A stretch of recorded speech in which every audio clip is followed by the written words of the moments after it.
G'day folks, and welcome to another episode of Encounters Down Under. We have Oliver joining us on the show, who has had multiple experiences with beings from his childhood that even escalated to involving his family. Now I must warn you, there is an extreme language warning, and we also went a bit Joe Rogan with this episode, so this will be a part 1 of 2 episodes. We also had some technical difficulties making me a bit quieter this episode. But without further ado, welcome to the show, Oliver. Mate, welcome to the show. You're our guest for episode 4, mate. Welcome to the show, Oliver, mate. You've hit me up there, go and tell us about your sort of experiences there, mate. So, mate, I'll let you take over the show and tell us about your experiences, mate. Alright, so, I'm 39, so, it's been a while since I've had sort of even thought about it, talked about it, but I've come across the Facebook page and thought I'd have a go and, spread some light on some of this stuff. So where do I start? Basically, I'll start with the earliest experience. So basically, just started with like a simple sighting. I was at a barbecue. It was in, I think it was in like Liverpool, Western Sydney area, and at the time, and we were visiting some people as a barbecue, and there was something flying overhead, and it was quite a big sort of disc shape. Sort of like just like a typical flying saucer shape with big bulbs on the side, and they had quite bright lights, quite well lit, probably like green and red. Big lights, and the outside sort of bulbs were kind of rotating around the outside of the on the outside of this disc, and it didn't really make sense to me till later on, till I was able to sort of reprocess the memory. Yep. But I do have a good long-term memory because I did have a lot of a very active and busy early part of my life. So when I was like 1 year old in like 1983, my dad actually took me to Fiji, and my first few years were actually spent in Fiji. So I had a lot of big experiences. I didn't just sit in front of a TV, and that's why I can remember a long way back, because I had a lot of big events. So that was the first one. And then basically from there wasn't really anything, supernatural or anything unexplainable. But sort of when I got to about 1992, just before I turned 11, we were living in Tasmania by this stage, and we moved out to a remote part of the Tasmanian bush, which is it's an area called the Wielangta Forest. It's an old growth forest. It's owned by the State Forestry Commission and controlled by them. There's a lot of protests and things up through there to do with like logging and all that sort of stuff, but it's an unserviced area, so there's no back then there was no electricity, there was no water supply, none of that. Everybody who lived out in that sort of valley and in the bush out there was completely off grid and self-sufficient. The only thing, some people might have had a phone. You could get a phone line out there back then. But the way we had it set up was big truck batteries, DC deep cycle truck batteries, and a couple of solar panels, and that was back in the early 90s, so or early mid 90s. And the water, we pumped it up from what's called the Sandspit River, which is a river that runs through the Wielangta Forest. You can Google it if you're wondering. It's southeastern Tasmania. So it's quite remote. It's probably, to get out of there from where we were located, it's probably, if you go north of there up the east coast, it's called W Road. It's a forestry road. It's not a public road. It's a Forestry Commission road. And some quite, bizarre things happen up in that forest because it's so isolated and it's so terrifyingly scary at night, that it's really getting out there. It really is. It's probably 30-40 k's north to the nearest town, I think, is Orford, from where we were, and probably if you were heading south, that would take you onto a place called called Copping, and if you took a left at Copping, that would take you to Port Arthur. That's just to give people a bit of a reference as to where I was. So I was right smack bang in old growth, forest, taken away from civilization for whatever reason. Dad decided to move in with the wicked stepmother that lived in like an ancient schoolhouse. It used to be a logging town back in the, I don't know when, but it was a logging town, and this is the only building left from that old colonial logging era. Okay. And so that's just to give you a bit of an idea. So I lived in, so I had this sort of main house, which they, you cook dinner and all that. It was used a slow combustion fire and all that sort of stuff. So as you can imagine, quite clear skies, Tasmania out there in the bush, no lights, completely clear as you can imagine. So anyway, so we've moved out there. I wasn't real too happy about it because I was happy to see my mates and had a little girlfriend, all that sort of stuff. So I was pretty not too happy about being out there. Anyway, the way the house was, the bathroom was up on stilts sort of thing and out away from the house. Okay. It was a separate building. And there was a bed in there, which sometimes when people stay out, they used to stay in there. So you had like the bathroom there and had the bed right in front of this sort of big, probably a 1.2 by 1.2 square window, and my bed was right in front of the window. And so this was early after, like not long after moving out there, and I woke up one morning, probably real middle of the night, really like 3:30, something like that. I just was looking out the window and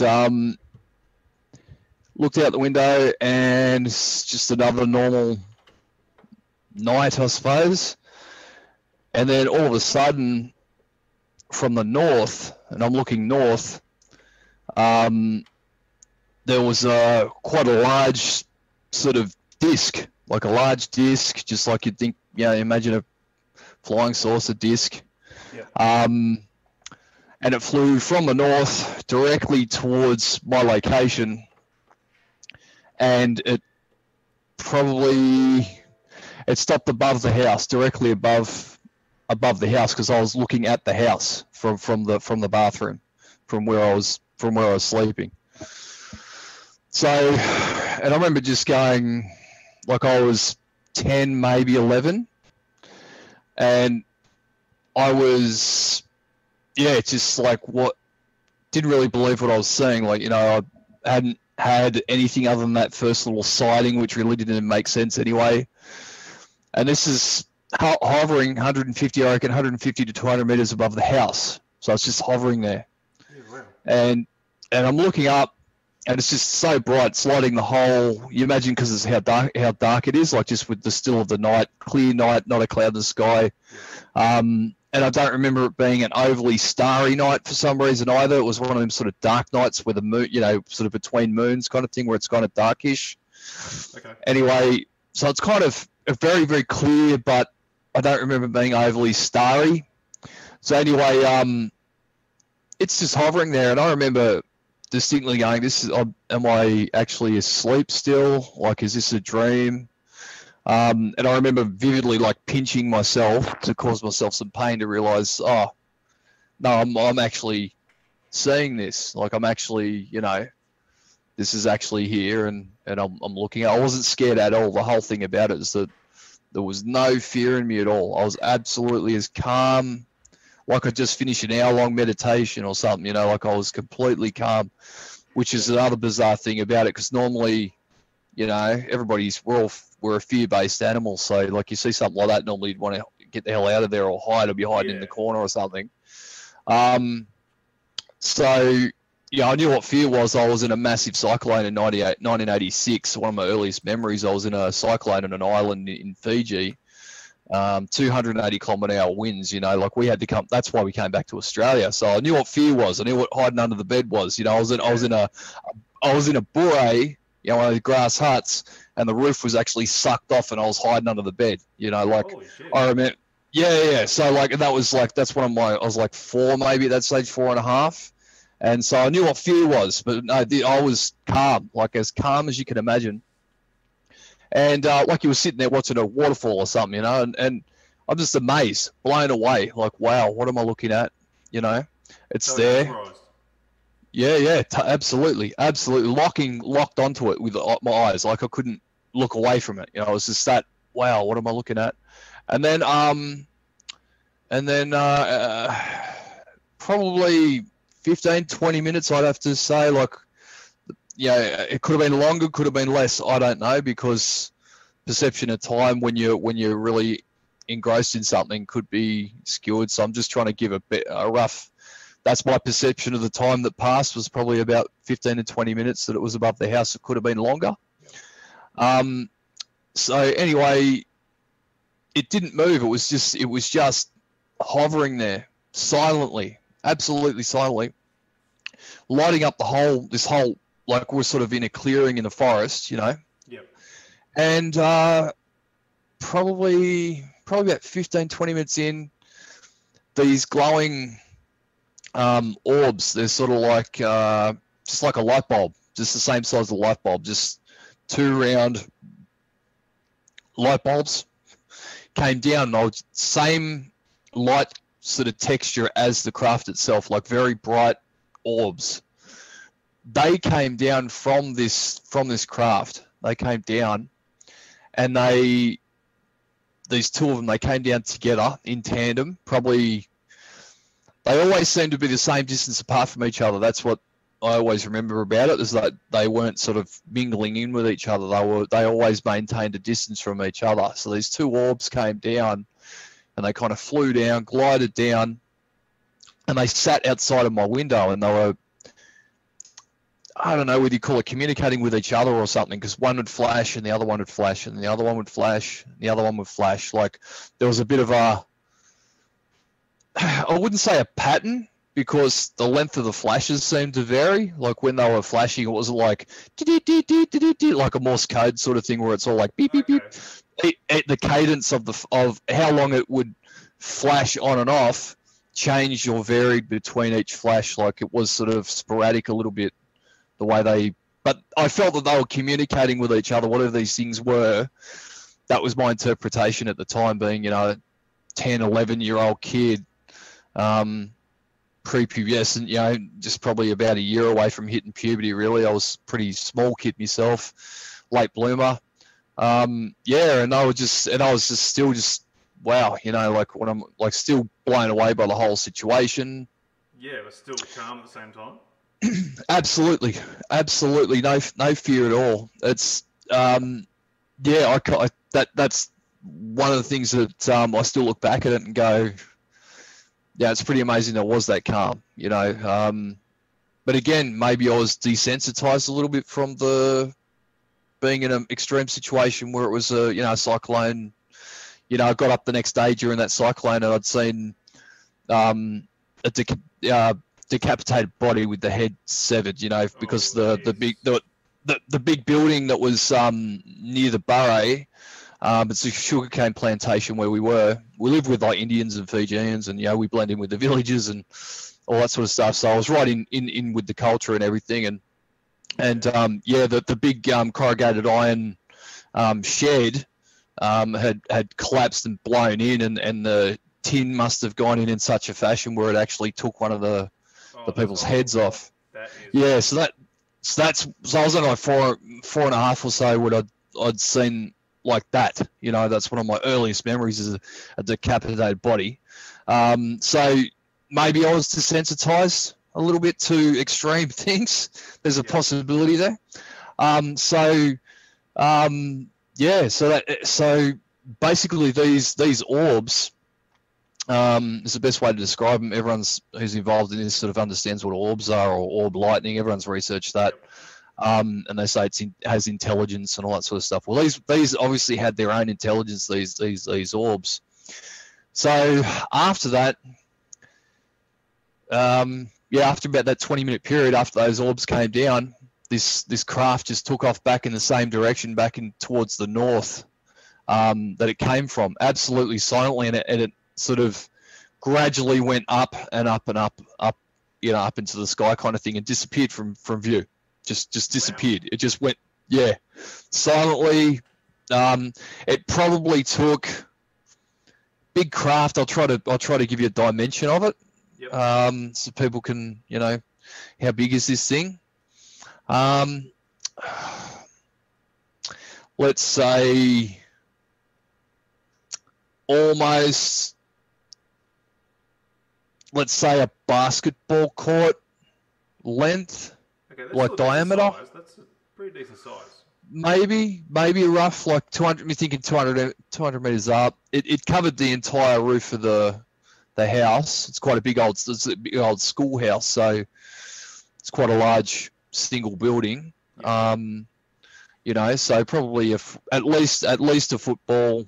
Oh no, sorry, a basketball court in length, maybe a bit longer, maybe just a bit longer because it overhang. It was covering the whole house, but it was probably 150, 200 meters up.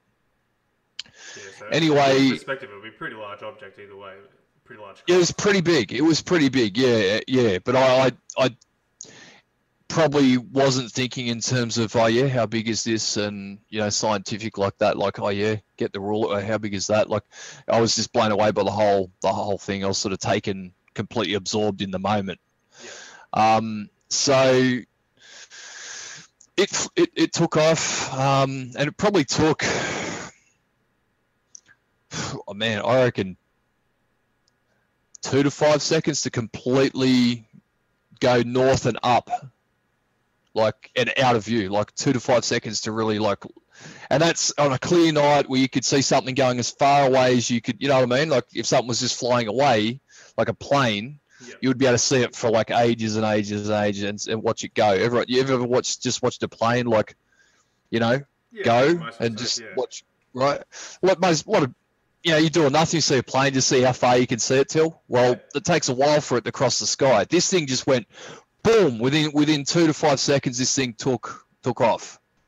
Yeah, wow. And disappeared from view. And there were no clouds. It didn't disappear behind the clouds or anything like that. It was a clear night. It just went bang, gone. So anyway, these, from this point forward, particularly over the next 12 months, played a very sort of regular role, like nightly, like in my life. Like, these orbs would, I had a room, like a room kind of built for me. Like, my dad was a bricklayer and a builder, so he built me a room. And it was a double, it was like its own sort of self-contained building in a sense. It was separate to the old house. So I slept separate to the main house, in the middle of this forest, like shit myself every night. Yeah.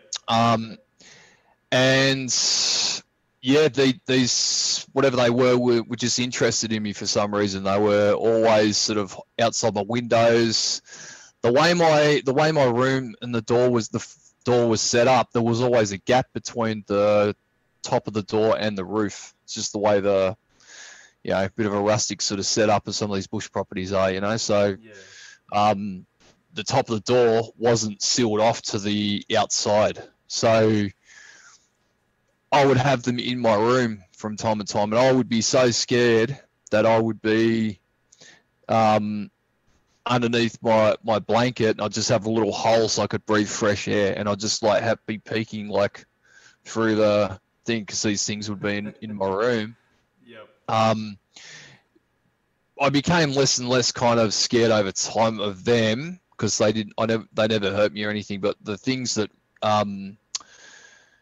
kind of really did scare me were, when you wake up in the middle of the night in a completely dark place where there is no lighting, there is no light switch, you've got to actually get out and light a candle. When there's a little being in your room, it's about 1.2 meters high, a little, it's got 2 arms, 2 legs, and a head. Oh, wow. And it's standing there in the dark of the room.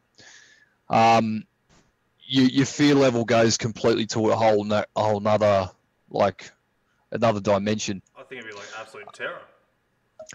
You're too scared to scream. You're too scared to make any sound. Like, I was only 10, 11. I was fucking terrified, and these those were the initial sort of, I suppose, ETs, if you want to call them that.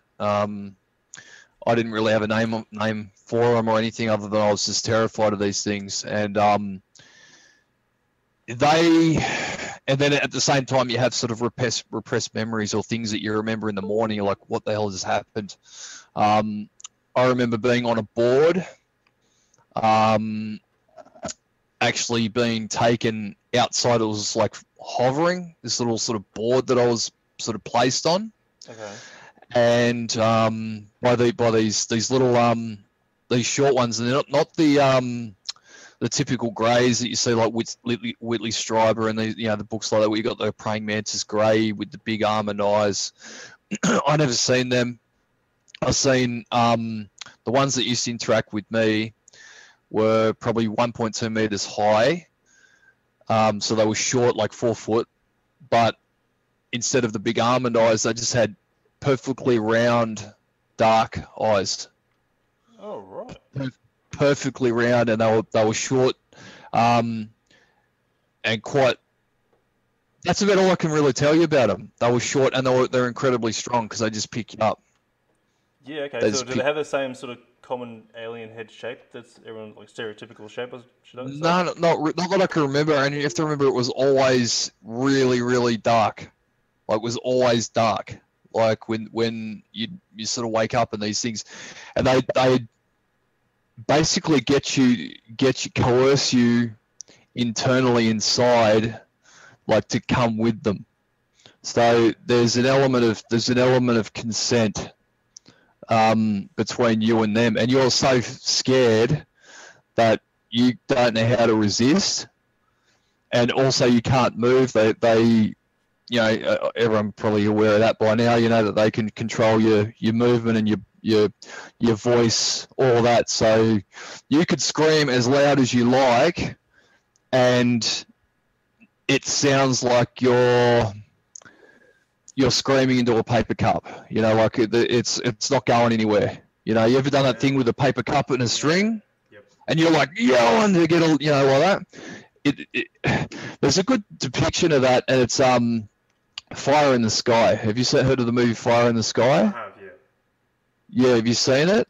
No, I haven't watched it. And there's a good depiction of like where he's up on the craft, and it's the typical ones that the typical sort of praying mantis looking ones, and he's screaming at the top of his lungs, but it's like really quiet. That's what it's like. You're screaming as loud as you can, but nothing's coming out. You can yell.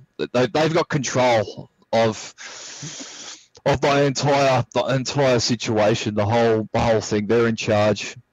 But at the same time, you have to that there's an element of your own personal will, because this existence that we're in, these kinds of things, there's always an element of your own will to everything. Yep. It's to everything we do in this life. There is an element of our own will, and that comes from inside your own spirit that says yes or no. Like, there's a deep down. So you have to, if you're having these problems with these things, then there's an element inside you which needs to really learn how to fight them on an internal battle to try and gain some control over your own will, because they'll dominate your will. That's what they do, because it requires a consent. There's an element of consent, or your willingness to go along with it or go with them. So I remember being strapped to this board anyway. So I remember being not strapped, but I was placed on this board like a silver. I remember it was perfectly shiny, like polished stainless steel, and it was kind of like what's the best way to put it? A surfboard shape, maybe.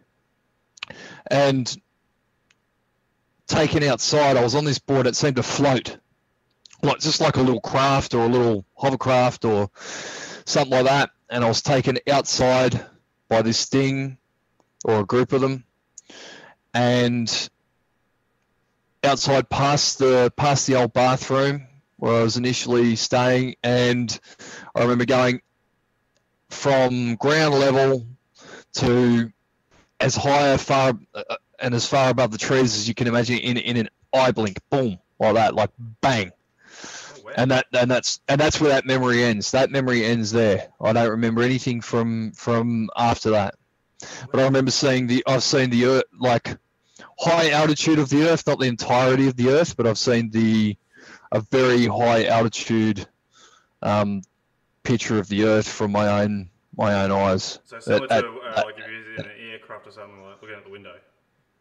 No, a lot higher than that. Oh, wow. Yeah, higher than an aircraft. Like you can see, like it just sucked me up. Like I was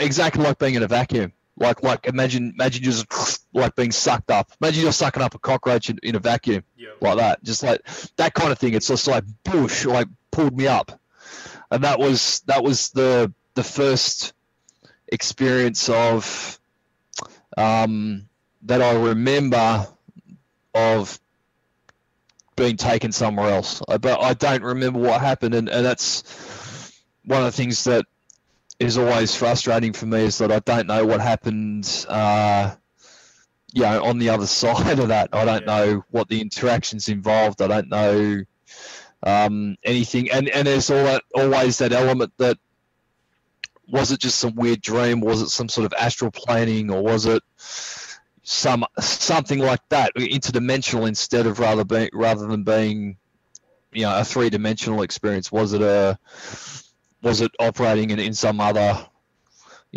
alternate realm as well? Is there there's that possibility? I'm open to that idea, but it certainly felt extremely real at the time.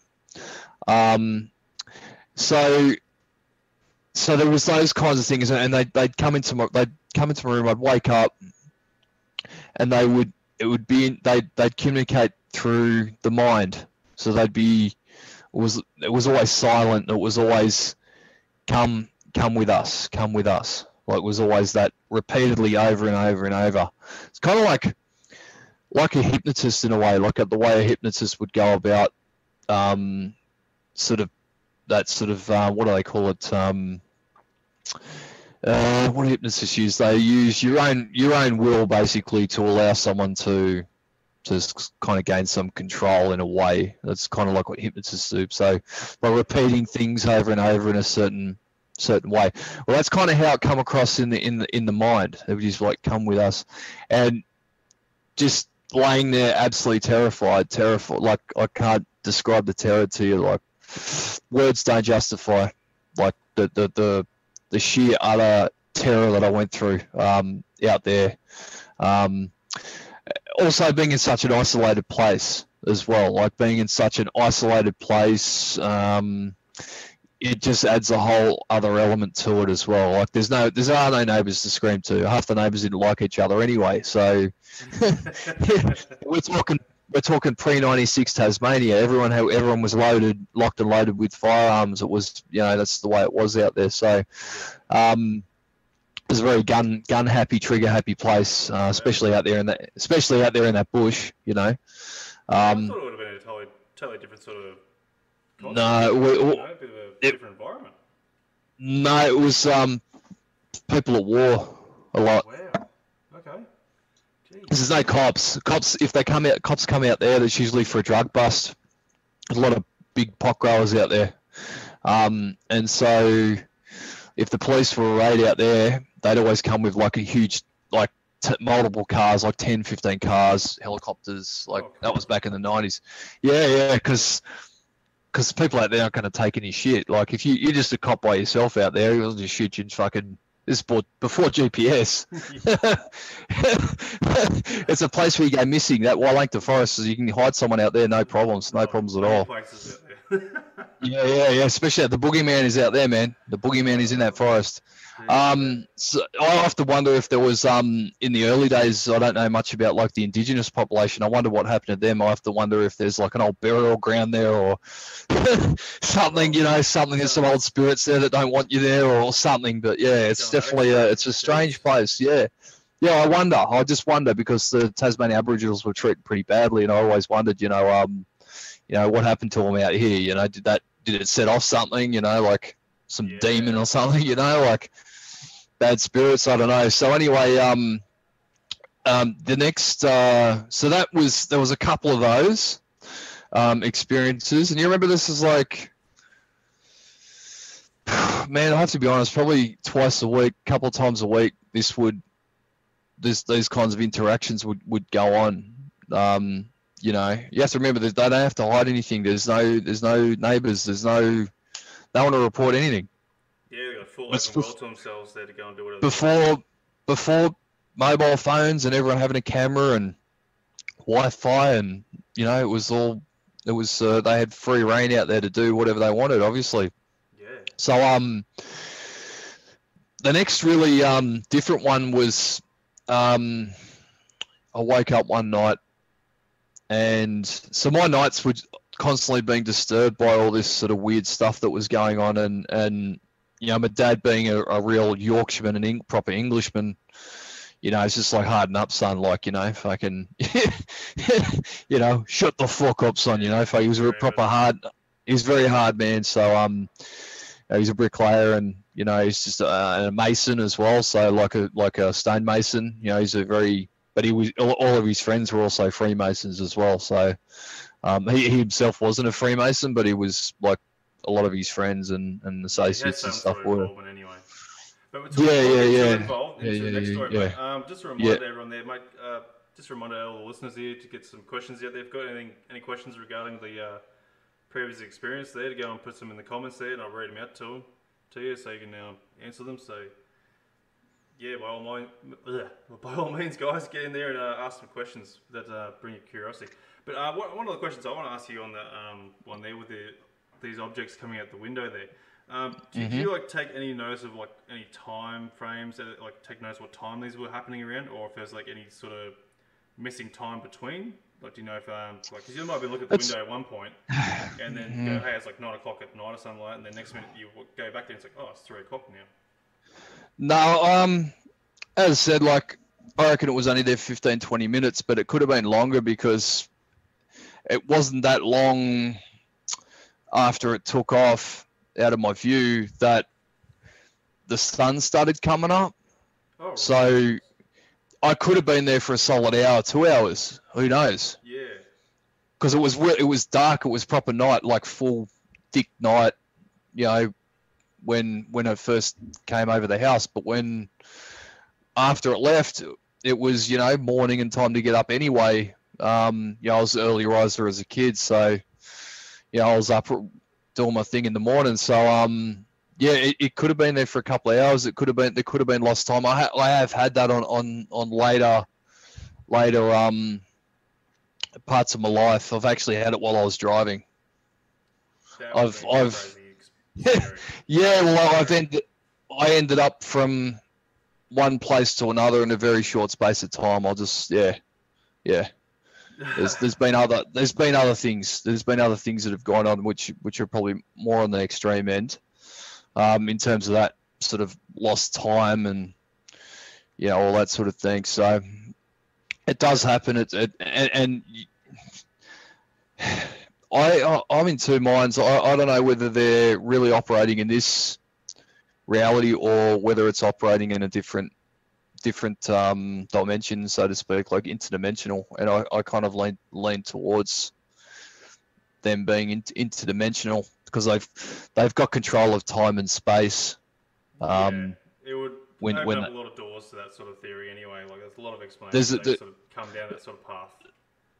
There's a potential there, and I don't know if anyone's got any other questions, but yeah, they were about 4 foot high. They were hairless, sort of I wouldn't say round sort of heads. Well, it's kind of squarish in a way, kind of blockhead little things. But yeah, totally perfectly round dark eyes, not the typical almond.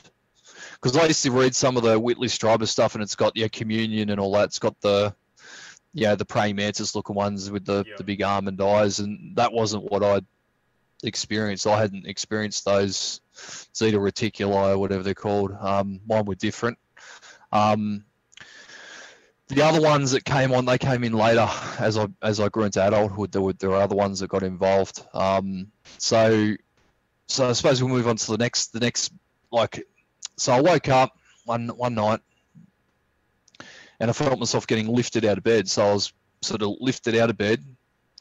And I don't know if they were physically. I don't remember anyone grabbing me and moving me. I don't remember anyone like picking me up and like moving me. I never remember really physical direct contact in a way. Like, I don't know whether they were able to make me levitate or make me manipulate me in that way, but I remember being stiff as a board, and sort of on a weird angle, raised up out of bed, and it looked like the end of, like, I don't know, just like a beam of light came out from the hand sort of thing. It was like a big beam of light, and it came out of the hand, and it went straight through my eyes, and this sort of waves of like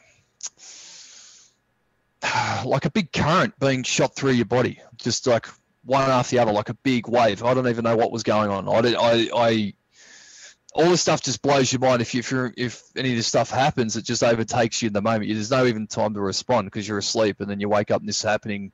I've been awake for 2 seconds. What's going on here? And yeah, these sort of beams of light were not just beams of light; they were sort of like energy beams or something. Because I could feel it go right through my body. With this whole. Yeah, it's hard to explain. I can't really fully explain it properly. Electrical sort of jolt or or just like a warm fuzzy. It wasn't the pain. It wasn't the pain of like being tased or zapped, but it was definitely an electric current, like that went through my eyes and just went through my body and just like over and over and over again, like just one after the other, just like being zapped but without the pain. So imagine being tased, but it doesn't cause the muscle contractions and doesn't hurt.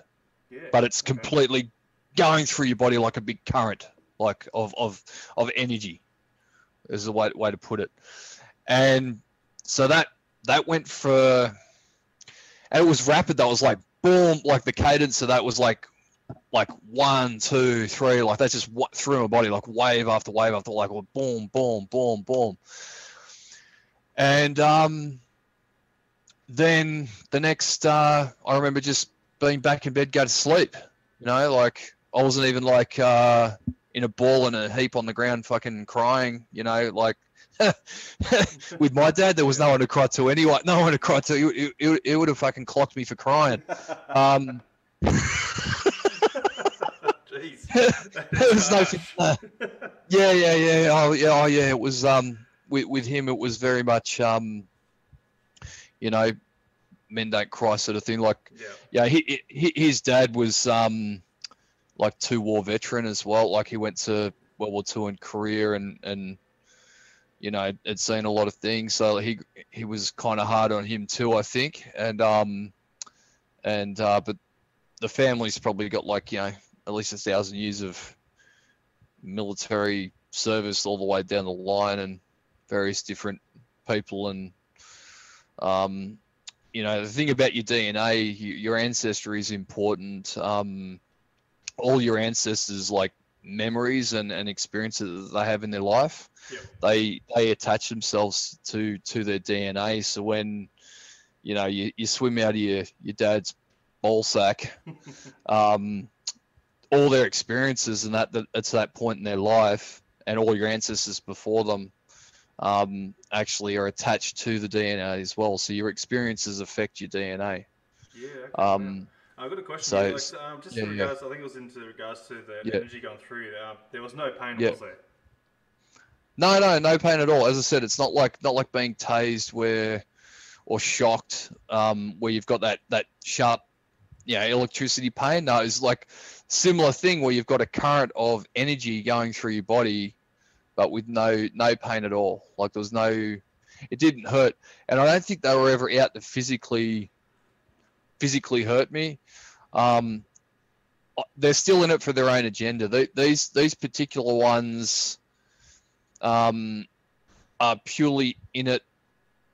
They're not evil, I would say, but again, everything's on their terms. So they're definitely in it for their own end whatever that was. I was never, as I said, I used to, the memories always end as I was taken. Like, just as I was taken, it was always, they always ended. So that's always a big block there, and I've never gone to a hypnotist and gone, who do I go to? Like, there's one in America or something. Who do I go to? There is one in Queensland here.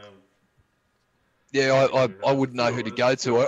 I'd be really curious and interested to see what would come out of it, because the next one that I remember more vividly the beings themselves as well. We were visiting a friend down in Copping, the town of Copping. Yep. There's a museum there, a convict museum. You can see like the bear traps and man traps and all the old convict stuff. There's a museum there. It's a little junction town where you stop there to get fuel and that. You can see the convict museum before you go to before you head off into Port Arthur. So anyway, they had the big house there, and we're there, and it was I think 1993, and it was the World Cup final or something. And my dad, being a pom, he wanted to. I think Manchester. No, it was World Cup. Sorry, it was the FA Cup or Premier League, some shit like that.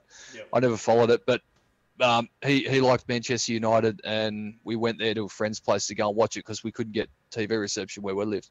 So we went there, and it was a big old house. The kids are at one end doing whatever, parents at the other. Like you can't hear anybody. Like it's a big house. So, so watch the football. Everyone, all right, cool. Kids go to their room, and we're all sleeping like in one of the big rooms inside with a fireplace, because middle of winter and it's cold. It's really cold down there. Yep. In the middle of winter. So the fire's going, so we're all crashing on couches or whatever. It's pretty cool. And I kind of liked one of their daughters too, so I was been a sus cunt, but.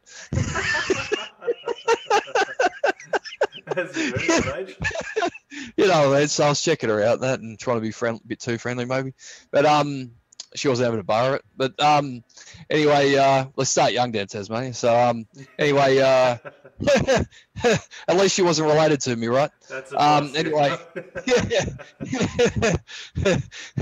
anyway, so this particular time, whatever date that the FA Cup or the Premier, whatever date that was, it was middle of winter.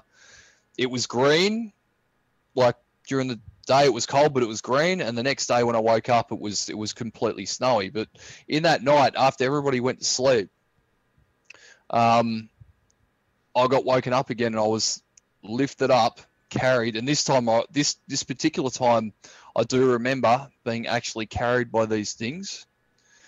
And it's very strange because I'm in there with a group of people, and completely silently, and there was probably half a dozen of them. Usually it was just this one that was in front of me, but like when I was in my room. But this particular time, there's about probably half a dozen. And there's a bit of a hierarchy amongst them, because there'll be one kind of directing them. He's standing off to the side.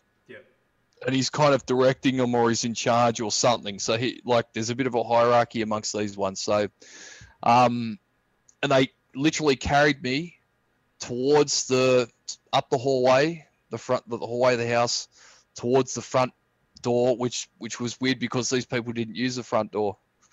They never used the front door. It was always the side doors or the back. It was a proper big house, big old stone house from the convict era. It was a big old house, and solid house made out of stone. Yeah. And so anyway, I remember being taken out the front, and I'm just able to look around though. Like I was able to actually move my head at this time. Like I could move a little bit more. The other times it's completely stiff, but I think through the various interactions, they kind of maybe give you a little bit more control. I don't know, but I could move my head at least this time. And I remember just looking around, just like blown away again, because every time is like, wow. You have to think like every time is, even though I'd had it before a couple of times or a few times that I could recall, it's still an amazing experience in itself, and also terrifying. Still terrifying. Yeah, Like it would it's still terrifying. You can't. I don't think you can get conditioned enough to just be like, oh yeah, you know that this happened again. Like it's every time was terrifying for me. And I don't think honestly, I don't think anyone would be conditioned to it. no. But it'd be different if they just knocked on the door and said, "How you going? I'd like to meet you. Or, you know, can I run a few tests?" You know. Yeah.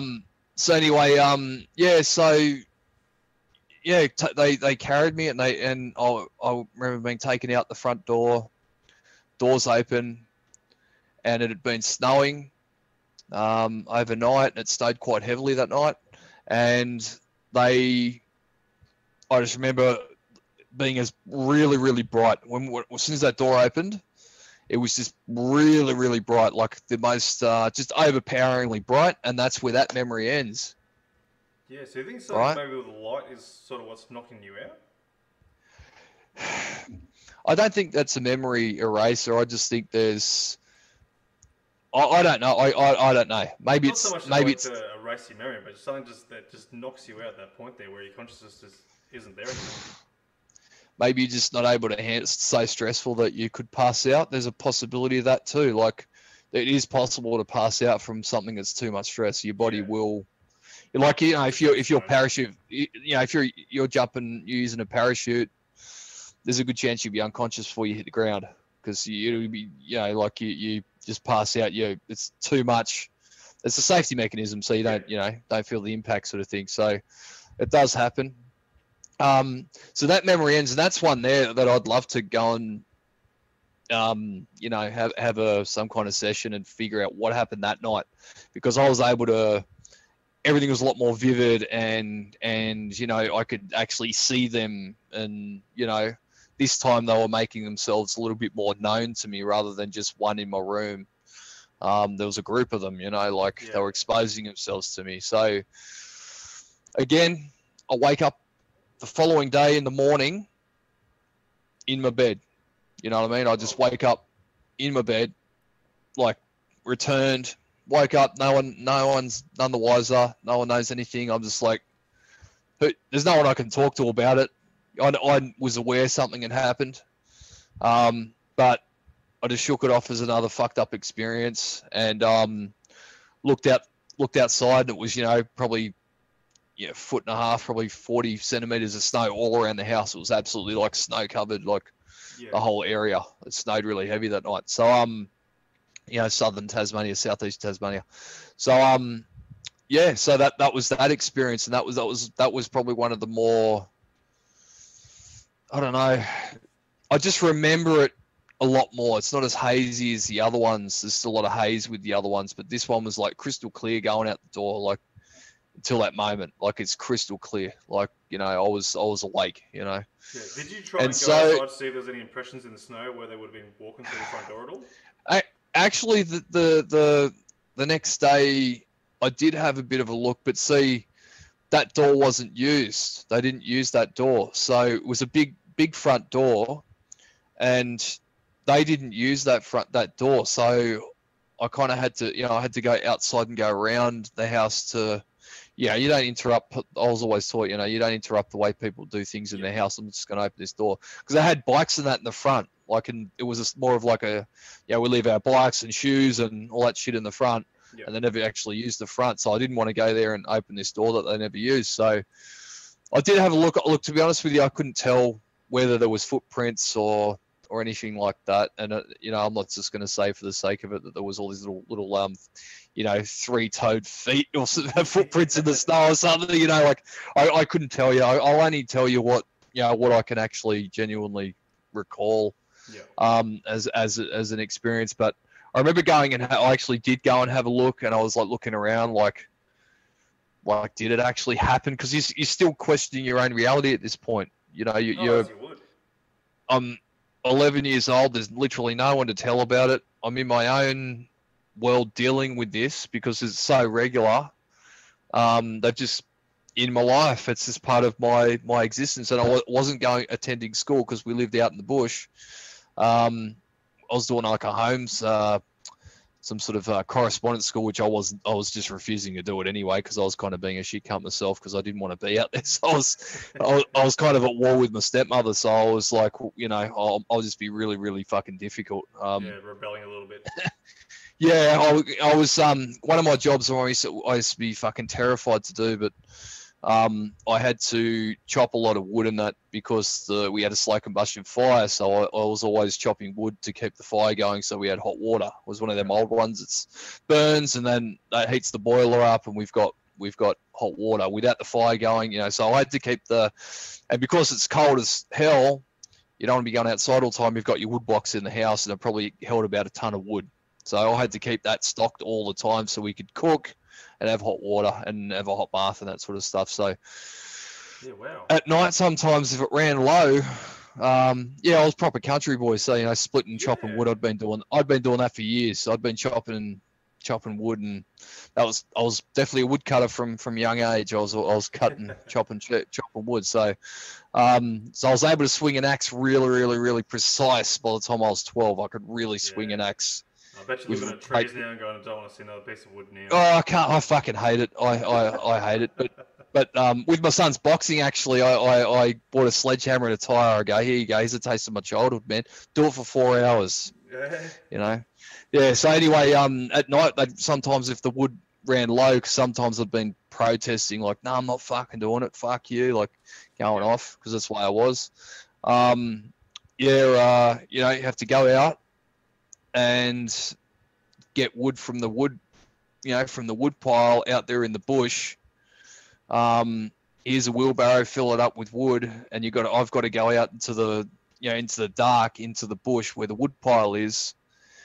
For me, that was with all this stuff going on, that with all these little things that I can't explain, just sketchy knowing that there's things that I can't explain out there, and I've got to go out into that dark, into that forest, and get wood at night. That was, I used to do it at the speed of sound, I reckon. I used to cut across that. It's always like a typical child. They run down the hallway, dark hallway, and go, nah, I'm going the other way, or run up the stairs really quickly because some monster's going to get you from behind or something, like, you know. So we had long drop toilet. You know, you just, we're a bioacoustic, bioelectric transmitter. So our whole, like 97% of our DNA's function is to actually act as a bioacoustic, bioelectric transmitter. Right. So only 3% of our genetic function is actually to reproduce the physical body, to reproduce the proteins that make our physical body, right? The vessel that carries our spirit or our soul. So the other 97%, which they call junk DNA, is actually what we really are, and that's basically just a living antenna, right? Okay.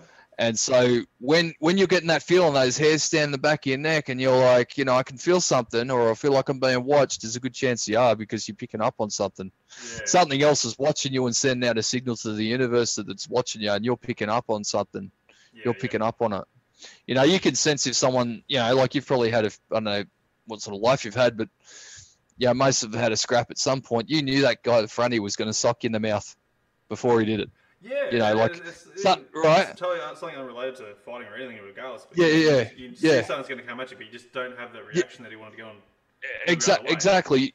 You can sense it before it's coming, but you don't react, and you don't listen to your instinct there, which is that's that bioacoustic, that transmitter. You know, there's signals out in the universe, and you're picking up on it. Yep. So I used to really feel like something was watching me out there. Something was watching and possibly hunting me. That's what it felt like. You know, it felt like I was this little skinny kid, you know, but I had an axe. It was kind of like, you know, swing, split some wood, turn around. You know, you got the axe cocked, ready to smack something. You know, like that's I'd be out there, chop. You know, is anything there behind me? You know, so I was terrified. Just the whole experience out there was just a horrible time in my life. It was just left me shattered, left me absolutely emotionally shattered. So like by the end of that year, you know, I ended up spending like 3 years in a boys' hostel after that year. I was completely fucking absolutely shattered. Yeah. So took a lot to bring me out of my shell after that, because I was so like just rattled from my stepmother, from everything that was going on, being cut off from the world, from having these weird things go on that were traumatic, and not being able to talk about it to anybody or explain to anybody. Now, the other thing is I've got physical scars from these experiences. Oh, So from those particular experiences, I've got physical scars. So as I said, I don't think they were out to hurt, but there's an element of maybe they want to test what kind of pain you can handle or something, like, you know what I mean? Like maybe they're Russian. Try and get the threshold, see what you can handle, eh? Yeah, something like that. Because I woke up one night and just getting whipped. That's the only way to explain it. I was getting fucking whipped by nothing that I could. I couldn't say anything, but I was getting whipped, like flogged by something, and it was just hitting me with hard. And I've got 12 or 13 scars that run horizontal across the broad, of my back, right from just below my shoulder blades all the way down, just above my tailbone, and they're scars from these experiences, from these interactions. I think my back, there's about, so I can prove that. I can provide a photo, because I went to bed without them scars and I woke up with them. Yeah, okay. So and it's sort of like a sore scar, like it's sort of scabby, or just like a bit of a an old sort of scar that's been there for a while. It's just like the line of a scar sort of thing. No, you can feel it's like almost imagine like an African warrior's been bloody, they scar their chest or whatever, and they've got them keloid raised scars on their chest to prove that they're a warrior or a landowner or whatever. The tribal sort of, the way they do things over in Africa, or even some parts of New Guinea and places like, men have got to have scars, right? Yeah. To be a warrior or whatever. Well, it's a bit like that. Imagine those, but it's just from being like something really whipping, like a piece of wire or something like that. Yeah, okay. Did you feel that sort of pain when that was happening? Oh yeah. I woke up and it was excruciatingly painful. Each blow was excruciatingly painful, and I actually passed out while it was still happening. Oh jeez. Yeah. Terrifying in itself as well. Well, there's not. Again, like you're so scared you can't make a sound. Like you